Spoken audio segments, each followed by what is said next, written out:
Welcome to Kaumudy Global. In an effort to support the faltering war effort in Ukraine, Moscow started its mandatory soldier call-up on Thursday.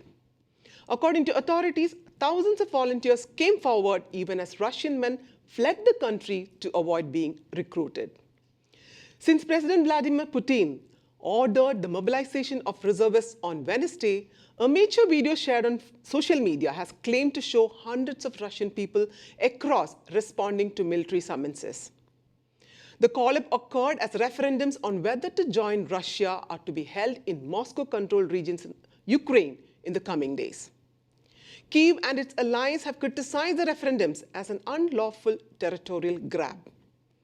Moscow took these steps after Ukrainian forces seized back most of the northeastern Kharkiv region, which has been seen as a possible turning point in the 7-month war that had fallen into stalemate. The Russian military said Thursday that at least 10,000 people had volunteered to fight in 24 hours since the order, but men also rushed to leave Russia before they were made to join. Military-aged men made up the majority of those arriving off the latest flight from Moscow at the Armenian airport, and many were reluctant to speak. Yerevan has become a major destination for Russian fleeing since war began on February 24, drawing fierce international opposition that has aimed to isolate Russia. US Secretary of State Antony Blinken on Thursday demanded Putin be held to account as he faced Russia in a Security Council session in which the United Nations catalogued abuses in Ukraine.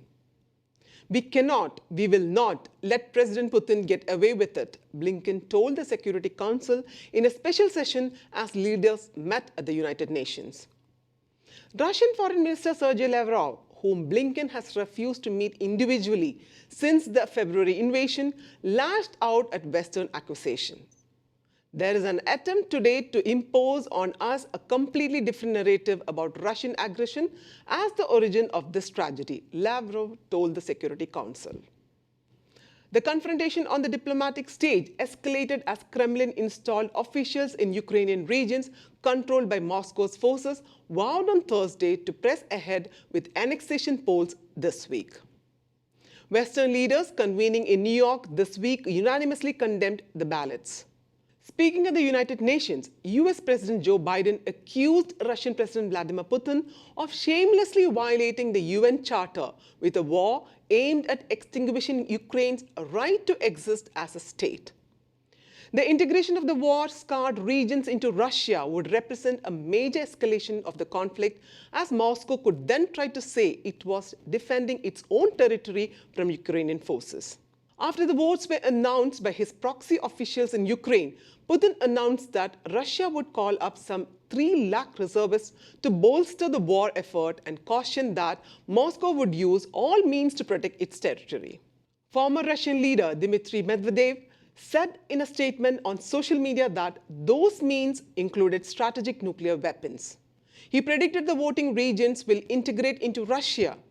For most observers, the result of the concurrent votes are already a foregone conclusion and were rushed because Ukrainian forces were making sweeping gains in a counteroffensive to recapture the east. The referendums are reminiscent of a similar ballot in 2014 that saw Crimean Peninsula in Ukraine annexed by Russia. Western capitals said that the vote was fraudulent and hit Moscow with sanctions in response.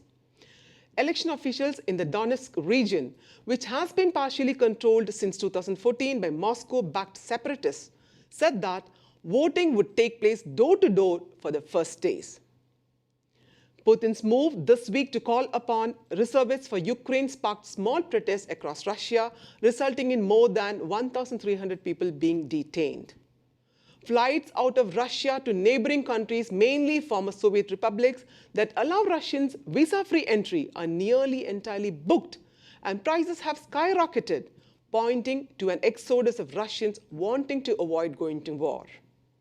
Looking lost and exhausted in the arrivals hall of the airport of the capital of Armenia, 45-year-old Sergei said he has fled Russia to escape being called up. This is Anjana signing off. Do like and share this video. For further updates, subscribe to Kaumudy Global.